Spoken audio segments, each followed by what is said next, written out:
Commander Vrel of the Kashari species had seen a lot of weird things in his 30 years of station command. Smugglers hiding contraband in their digestive sacs. Yes. Pirates trying to breach airlocks with nothing but plasma cutters and overconfidence. Absolutely. A three-way diplomatic incident involving fermented algae and the Torvan ambassador's mating display. Unfortunately, yes. But a transmission from a dead human. That was new. The message had arrived at 0400 hours, which was already offensive because Vrel enjoyed his sleep cycle. Thank you very much. His communications officer, a nervous pillion named Jex, had practically broken down his quarters door. Sir, you need to see this, Jex had stammered, his eye stalks trembling. It's from the lower decks. Section 7. Vrel had pulled his thermal coat over his scales and followed, muttering about proper protocol and how emergencies should really happen during business hours. The Outer Reach station was a massive thing, a floating city on the edge of known space where 15 different species tried very hard not to kill each other over trade disputes. It had been here for 60 years, a monument to cooperation, or at least, profitable tolerance. Section 7 was old. Ancient, really. Part of the original construction from before the human Kresh War, back when humans had been the new kids in the galactic neighborhood. All enthusiasm and terrible fashion choices. Now, Section 7 was mostly used for storage, dead electronics, old furniture, things nobody wanted to throw away but nobody wanted to look at either. The transmission signal was coming from there. Vrel stood in the communications hub, staring at the screen. The message was audio only, crackling with static, but the words were clear enough. Station Command. This is Lieutenant Marcus Webb, Human Expeditionary Forces, requesting assistance. Reactor containment failing. Jex looked like he might faint. Sir Marcus Webb died 40 years ago. I'm aware, Vrel said dryly. He'd read the reports. Everyone had. Marcus Webb was a legend. The human who'd stayed behind during the evacuation, manually sealed the reactor breach while the Kresh fleet closed in. Saved 40,000 lives. Very heroic. Very dead. Very much not supposed to be sending transmissions. Play it again, Vrel ordered. The message repeated. Identical. Same words, same static, same desperation in the voice. It's a recording, Vrel decided. Something in the old systems got triggered. Electrical malfunction. Jex didn't look convinced. Sir, the timestamp says this was sent 3 minutes ago. Well, that was problematic. Vrel has sent a maintenance team to Section 7. He went back to bed. Problem solved. Or at least, problem delegated, which was the same thing. Except the next morning his chief engineer, a stocky Barine female named Halta, reported that Section 7's power systems had been completely offline for 2 years. No power, no transmission, Halta said, crossing her forearms. It's impossible. The word impossible was starting to annoy Vrel. By midday the whispers had started. You know how stations are. Close quarters. Recycled air, too much time to gossip. Someone had told someone who told someone else that Marcus Webb's ghost was haunting Section 7. Ridiculous. The Kashari didn't believe in ghosts. They believed in logical explanations and proper maintenance schedules. But then the malfunctions began. Small things at first. Lights flickering in the lower corridors, doors opening and closing on their own. Temperature fluctuations in sections that had perfect climate control. Vrel's security chief, a hulking Vex named Kento, reported that surveillance cameras in Section 7 kept cutting out. Just static, sir, Kento rumbled. And sometimes there's a shape. Humanoid. Equipment failure, Vrel insisted. In every camera? Simultaneously? Vrel didn't have a good answer for that. The crew was getting nervous. The Pillions were performing blessing rituals in the mess hall. The Torvan had started carrying sacred charms. Even the normally pragmatic Barine engineers were avoiding Section 7 entirely, which was a problem because the primary coolant lines ran through there. This is absurd, Vrel announced at the daily briefing. There is no ghost. Ghosts are not real. What we have is a series of technical failures that need systematic investigation. His medical officer Tove, a wispy Seln with too many fingers and too much education, raised one delicate hand. Sir, with respect, 17 separate crew members have reported seeing a human figure in the lower decks. Same description. Tall, dark hair, wearing an old military uniform. They can't all be hallucinating. Watch me prove they can, Vrel muttered. That night he went to Section 7 himself. Alone because he was either brave or stupid, and after 3 decades of command, the line between the two had gotten pretty blurry. The corridor was cold, colder than it should be. His breath misted in front of his snout, which was wrong because the station maintained a comfortable 72 degrees everywhere. The lights were flickering. Of course they were. Vrel walked slowly, his footsteps echoing on the metal floor. Section 7 stretched out before him, all shadows and forgotten equipment. Somewhere in the distance pipes groaned. Or maybe that was just the station settling. Stations did that. Perfectly normal. Then he heard it. A voice. Quiet, distant, but definitely there. Containment failing. Need to. Manual over. Vrel's scales prickled. He told himself it was just the cold. He turned the corner toward the old reactor core, the one that had been decommissioned decades ago. Sealed, and safe, and definitely not active. The door was open. It shouldn't be open. It was welded shut. Had been welded shut since before Vrel took command. Light spilled out from inside, blue and flickering, like electricity dancing across metal. And in that light, silhouetted against the reactor's dead console, stood a figure, human-shaped, human-sized. Definitely, absolutely, impossibly there. Vrel's logical Kashari brain tried to process this, failed, tried again, failed harder. The figure turned. Dark hair, strong features, old military uniform with patches Vrel recognized from history files, and eyes that glowed with something that wasn't quite light and wasn't quite alive. Marcus Webb looked at him, and smiled. "Hey there, Commander," the ghost said, voice crackling like bad speakers. "We need to talk." Vrel did what any rational station commander would do when confronted with the impossible. He fainted. Vrel woke up in the medical bay with a headache the size of a small moon and Tova's concerned face hovering approximately 2 inches from his snout. "Sir, you've been unconscious for 3 hours," Tove said, waving a scanner over him. "Your neural patterns show extreme stress." "What happened?" "I saw a dead human," Vrel croaked. He said hello. Tova's expression suggested she was reconsidering his fitness for command. "Right. Well, your vitals are stable. Try not to see any more dead humans for the next 24 hours, please." Vrel sat up, immediately regretted it, and sat up anyway because he was the commander and commanders didn't lie down when there were ghosts having conversations on their station. "Where's Kento?" "Section 7. With half the security team. After you didn't report back, they went looking." "Of course they did." Vrel dragged himself off the medical bed and headed for the lower decks. Tove trailing behind with protests about rest and proper recovery procedures that he absolutely ignored. When he arrived, Kento was standing outside the reactor room with his weapon drawn and his usually stoic face showing something that might have been fear. The big Vrex didn't scare easily.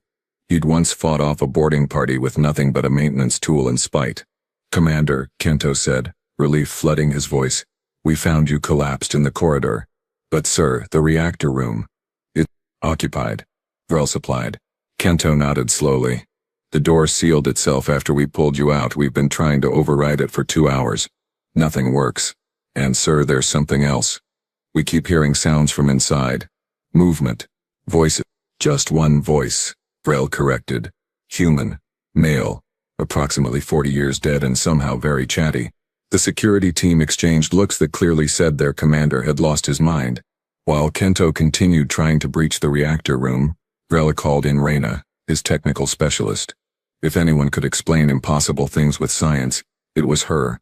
The young Keshari had 3 advanced degrees and an annoying habit of being right about everything. Reyna arrived with a portable scanner and an expression of intense focus. She was brilliant, focused, and had exactly 0 patience for supernatural explanations. "Ghosts aren't real," she said immediately, running her scanner along the sealed door. Then she paused, frowned, scanned again. No, that can't be right." "What?" Vrel demanded. "There's a quantum signature inside that room. Active. Coherent.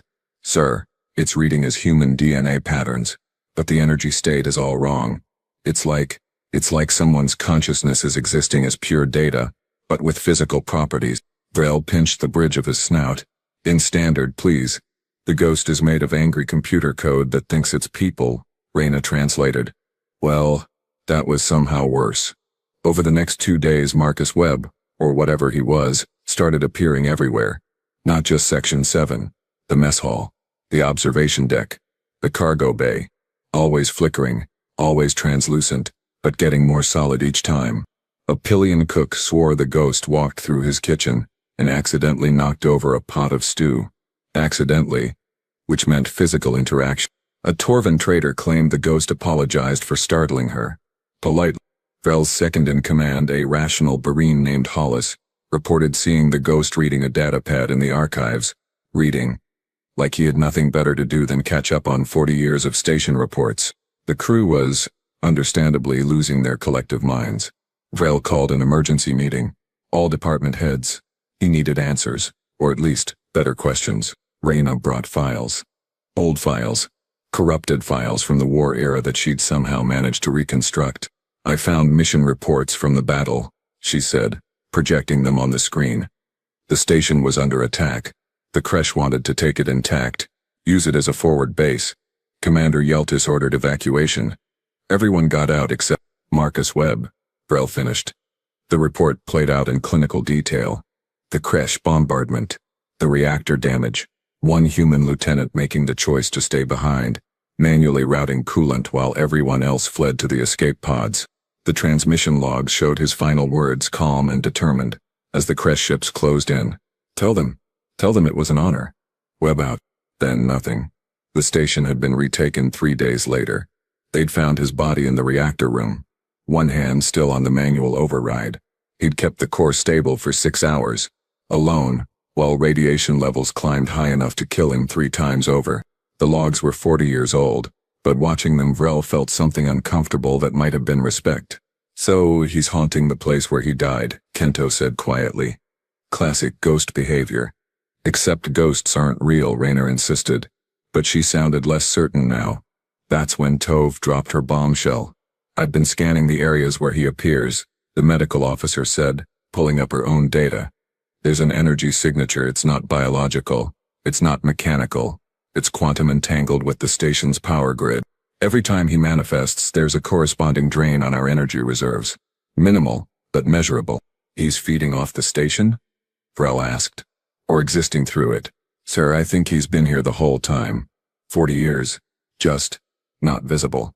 Not coherent. But something changed recently. Something gave him enough power to manifest. Reyna snapped her fingers. The new quantum relay. We installed it in Section 7 3 weeks ago to boost long-range communications. It uses quantum entanglement for faster-than-light data transfer. And if a human consciousness was already existing in a quantum state, Tove said slowly, it would give him an anchor point. Reyna finished. A way to stabilize, to become visible, maybe even physical. Vrel looked at his team. His brilliant, terrified team. So we accidentally turned on our ghost. Essentially? Yes, sir. Fantastic. Just fantastic. The manifestations grew stronger. By day 3, Marcus Webb was solid enough to trigger proximity sensors. By day 4, he left fingerprints on surfaces, actual scannable fingerprints that matched his personnel file from 4 decades ago. The crew panic reached critical levels. The Pillions were threatening to leave. The Torvin demanded hazard pay. Even the stoic Barine were filing formal complaints about working conditions. Vrel tried to maintain order. But how do you tell people to calm down when a ghost was using the communal coffee maker? Yes, that had happened. Webb apparently missed coffee. The Pillion who'd witnessed it had screamed for 10 minutes straight. Then came the incident in the cargo bay. A loading crew was moving containers when one of the anti-gravity lifts failed. 2 tons of equipment started falling toward a young Cellon worker who'd frozen in terror. Marcus Webb appeared between them and the cargo. Not flickered, not shimmered. Appeared, solid and real, and caught the containers with his bare hands. The cargo hit him. Should have crushed him. Would have crushed anyone. Instead, there was a flash of blue light, and the container stopped. Hovered, suspended in midair by nothing but Webb's outstretched arms and what looked like pure willpower made visible. He lowered the cargo gently to the deck, turned to the shaking Cellon worker and said, "You okay, kid?" The worker nodded, too shocked to speak. Webb smiled, flickered once and vanished. The entire cargo bay stood in absolute silence. Kento's voice came over Vrel's communicator, shaking slightly. "Sir, you need to come to the command center. Now, we just received a priority alert. Long-range sensors detected a fleet approaching our position. What kind of fleet? Vrel asked, already moving. Crash Dominion, sir. 12 warships. Heavy class. They're headed straight for us and sir, they're hailing us. They want to talk about Marcus Webb. Vrel stopped walking. The pieces were clicking together in his head, forming a picture he really didn't like. The ghost wasn't the problem. The ghost was the warning. Whatever Marcus Webb had come back from the dead to do, whatever cosmic joke the universe was playing, it was about to get a lot worse. And something told Vrel that this time, they were going to need their ghost. The command center was chaos. Screens flashing red. Alarms blaring. 12 Kresh warships on approach. And nobody had seen a Kresh fleet in 30 years because they'd lost the war and supposedly learned their lesson about invading peaceful space stations. Apparently not. Vrel burst through the doors, Kento right behind him. Status report. Hollis looked up from her console. All 4 arms working different controls. They're 2 hours out. Moving fast. They've been broadcasting the same message on repeat. They claim they're tracking a quantum anomaly originating from this station. They demand we surrender it to them immediately. The anomaly being? Vrel asked, though he already knew. They didn't specify, but sir, the quantum signature they're describing matches our ghost perfectly. Of course it did. Because things weren't complicated enough. Raina was at the science station, her scales pale. Sir, I'm reading something else. The quantum fluctuations around the station, they're increasing. Whatever's happening with Webb, it's accelerating. He's pulling more power from the grid every hour. Where is he now? Vrel demanded. Reactor room, Kento said. Same place you found him. He's been there for the last hour, just standing there, waiting. Vrel made a decision that was either brave or catastrophically stupid. I'm going to talk to him. Sir, that's not safe, Kento protested. Nothing about this situation is safe. But that fleet is coming for him, which means he has answers. I'm getting them. This time, the reactor room door opened easily. Almost welcomingly, the blue light was brighter now, pulsing like a heartbeat. And standing in the center of it all, looking more solid than Vrel had ever seen him, was Marcus Webb. He looked exactly like his personnel photo. Early 30s, dark hair slightly too long for military regulations. Strong jaw and eyes that had seen too much. The uniform was crisp, perfectly pressed, like he'd just stepped out of a supply depot instead of death itself. Commander Vrel, Webb said, his voice clear and strong. No crackling static. Thanks for coming. I know this has been, well, weird. Weird, Vrel repeated flatly. You've been dead for 40 years, you're haunting my station, and now a Kresh fleet wants to collect you like some kind of paranormal specimen. Weird doesn't quite cover it. Webb had the audacity to laugh. It was a good laugh, warm and genuine. Yeah, I can see how that might be inconvenient. Listen, I need to explain some things before they get here, and I need you to not freak out. Can you do that? I fainted the last time we talked. Right. Try not to do that again, we don't have time. Webb walked closer, and Vrel noticed something shocking. The human cast a shadow, had weight. When his boots hit the deck they made sound. He wasn't a ghost anymore. He was real. How are you doing that? Vrel whispered. Your quantum relay, Webb explained. It gave me an anchor point. For 40 years I've been stuck between states. Not alive, not dead. My consciousness got trapped in the reactor's quantum field when I died. The radiation, the energy release, the quantum fluctuations from the core breach, it all happened simultaneously. Instead of just dying, I got scattered, burned into information, data. A ghost in the machine, literally. Raina's theory had been right. Vrel wasn't sure if he should feel vindicated or horrified. When you installed that relay, Webb continued, it created a stable quantum channel, gave me something to latch onto, something to pull myself together with. I've been slowly reconstructing myself, remembering how to be solid, how to be real. Why now? Vrel asked. Why not stay hidden? Webb's expression darkened. Because I'm not the only thing that got pulled through. When your relay activated, it opened a door, and something followed me back. The temperature in the room dropped 10 degrees. What followed you? Vrel demanded. The Kresh have been experimenting with quantum weapons, consciousness transfer technology. They were working on it during the war, trying to create soldiers who couldn't die, who could transfer between bodies. I found out about it. That's why I stayed behind.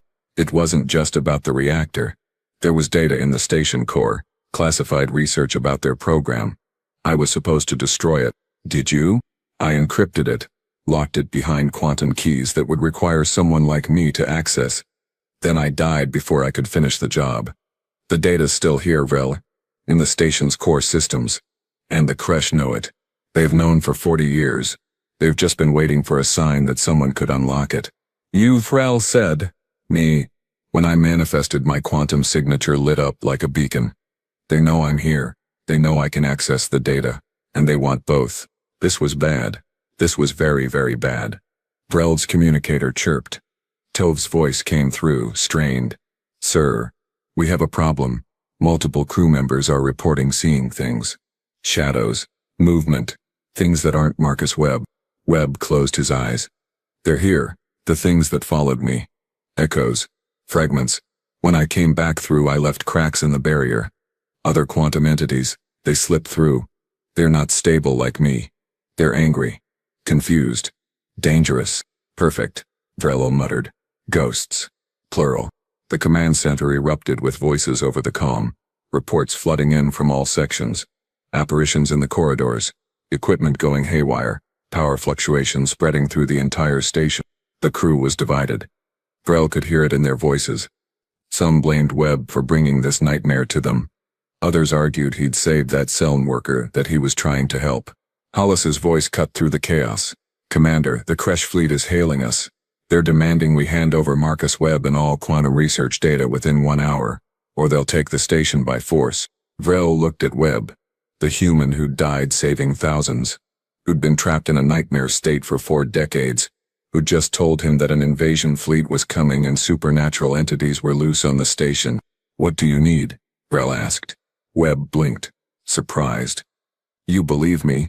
I saw you catch 2 tons of cargo with your bare hands. I've got Kresh warships demanding your head, and my medical officer is reporting ghost sightings throughout the station.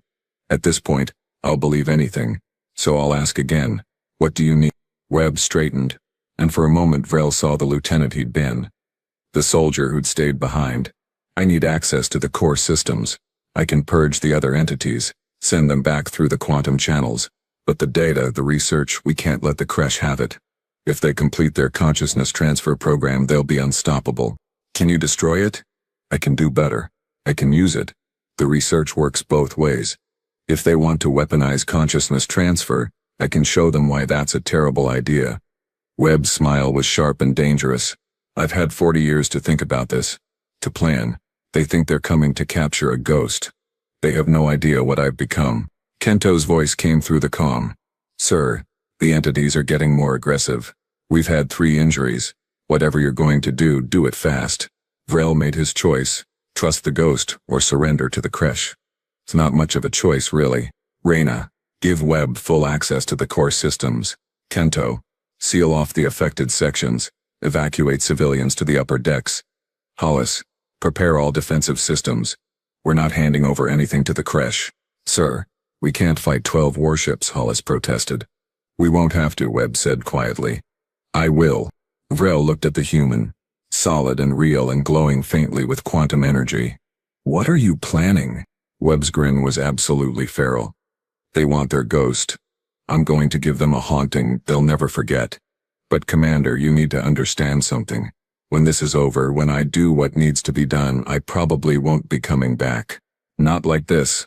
Not solid. One crisis at a time, Lieutenant. Vrel said. First we save the station. Then we worry about keeping you corporeal. Yes, sir, Webb said, and headed for the door. The storm was coming. And the ghost was ready. The Kresh fleet dropped out of quantum space like a hammer through glass.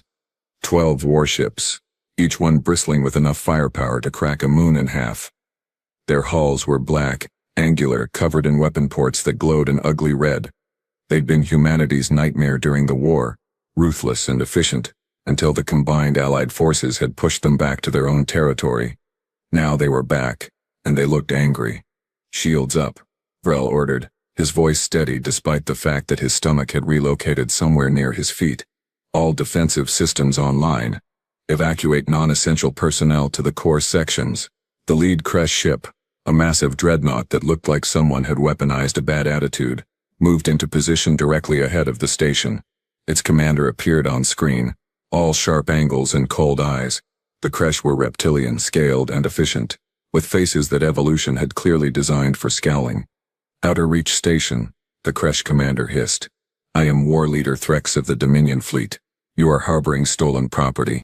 Quantum Signature Delta 77 Web. Surrender it immediately along with all classified data from the Human War Archives, or we will take your station apart, piece by piece. Vrel exchanged glances with Hollis. That's not happening, War Leader. This is neutral territory. You have no jurisdiction here. We have 12 warships, Threx replied. That is all the jurisdiction we require. You have 5 minutes to comply. The screen went dark. Sir, they're charging weapons, Kento reported, his massive hands tight on his console. Multiple targets locked on our shield generators. Of course they are, Vrel muttered, because today wasn't complicated enough. Where's Webb?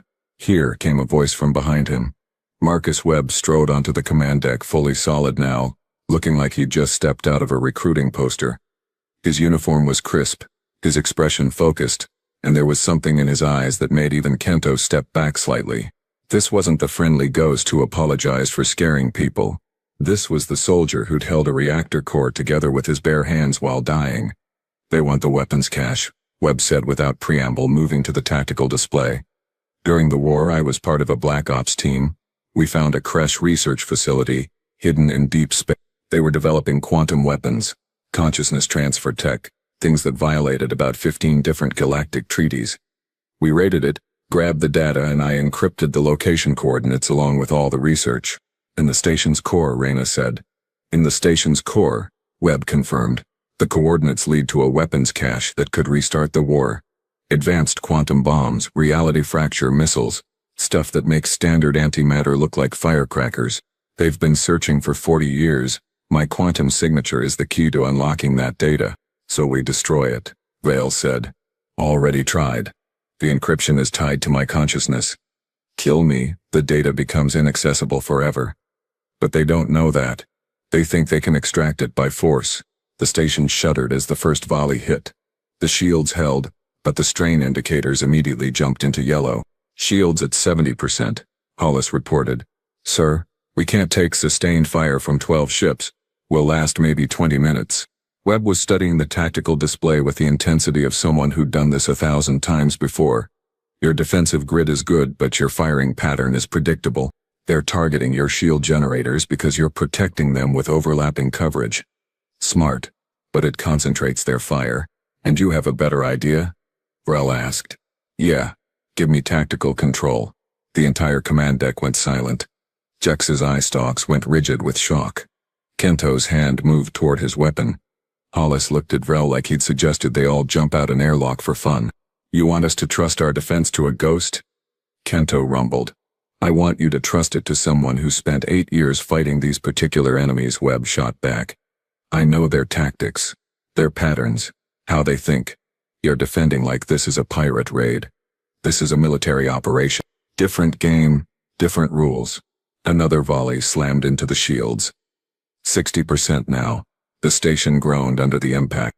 Vrel made the fastest command decision of his career. Do it. Reyna, give him access to tactical. Kento, coordinate with him. Everyone else follow the ghost orders. Sir, this is insane, Hollis protested. So is everything else about today? At least this insanity has military experience. Webb's hands moved across the tactical console like he'd never stopped being a lieutenant. Kento, rotate shield frequency to Delta 7, cycle every 3 seconds. They'll have to recalibrate targeting each time. Reyna, divert power from non-essential sections. Route it to forward batteries. Hollis, I need firing solutions on these coordinates. Numbers scrolled across the screen, precise and deadly. Those are empty space, Hollis said. Those are where their ships will be in 40 seconds. Trust me. The Kresh fleet moved exactly as Webb predicted. Their dreadnought advanced, flanked by 2 cruisers, while the rest spread into a containment formation. Classic Dominion assault pattern. Fire, Webb ordered. The station's weapons lit up space. Not at the current positions but at the empty coordinates Webb had specified. For 3 seconds it looked like the worst tactical mistake in history. Then the Kresh ships moved into those exact positions, and the station's fire caught them dead center. 2 cruisers took direct hits. Shields flaring, hulls buckling. Again, Webb said. already plotting the next firing solution.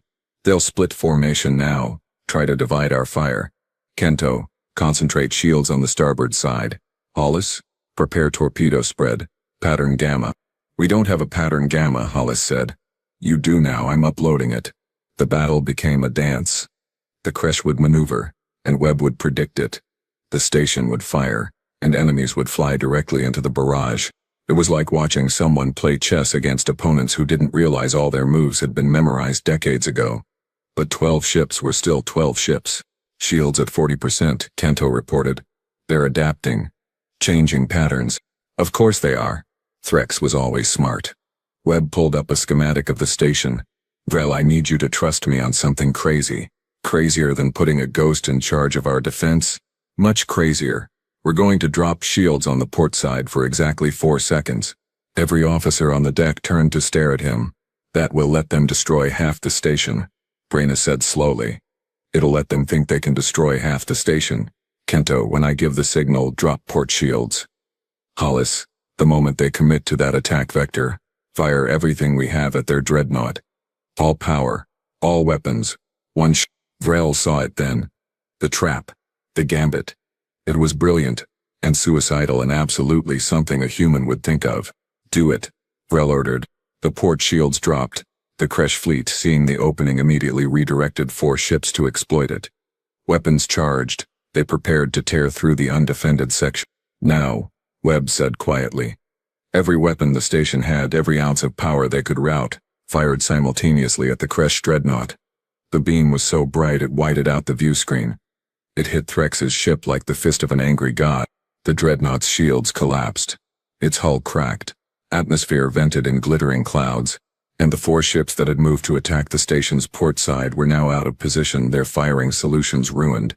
Shields up, Webb ordered. Target those 4 ships. Fire at will. The station's weapons sang. 2 Kresh ships exploded outright. A third lost engines and began drifting. The 4th tried to retreat and took a torpedo spread that turned it into an expanding debris field. In 30 seconds, the Kresh had lost 5 ships. The remaining 7 began to pull back, their formation broken. Their commander's ship crippled. They're retreating, Jex said, his voice filled with disbelief. They're regrouping, Webb corrected. This isn't over. Threx is stubborn. He'll try one more push, something desperate. As if on cue, the dreadnought, damaged and listing, began moving forward again. Slower now, but deliberate. He's going to ram us, Kento said. Use his ship as a missile. Webb nodded. Yeah, that's exactly what he's going to do. And we're going to let him get close. Lieutenant, Vrel said carefully. I've been very patient with your tactics, but letting a dreadnought ram the station seems counterproductive. We're not letting it ram us. We're letting it get close enough for me to board it. The deck erupted in protests. Webb raised his hand. I can disperse myself through their quantum network. Take control of their systems from the inside. But I need to be within 50 meters. Get me close enough and I'll end this. Vrel looked at this human. This ghost. This impossible soldier who'd come back from death itself to protect strangers on a station he'd died defending 40 years ago. Fine, Vrel said. But you're coming back, Lieutenant. That's an order. Webb grinned. Yes, the storm was reaching its peak. And the ghost was about to become the lightning. The Kresh fleet was in ruins. 8 ships destroyed, 3 retreating with their hulls on fire, 1 dead in space and leaking atmosphere. It had been brutal, efficient, and absolutely terrifying to watch. Webb stood in the reactor room, his form flickering now, unstable. The battle had cost him a lot. There's one more thing I can do, he said, looking at the tactical display. Their command ship is damaged but still operational. If I disperse myself through their quantum network, I can overload every system simultaneously, fry their consciousness transfer technology permanently. Make sure they can never use this research again. Vril felt something cold settle in his chest. That would require you to leave your anchor point, to spread yourself too thin to reform. Yeah, Webb said simply. It would. There has to be another way. Webb smiled, sad and knowing.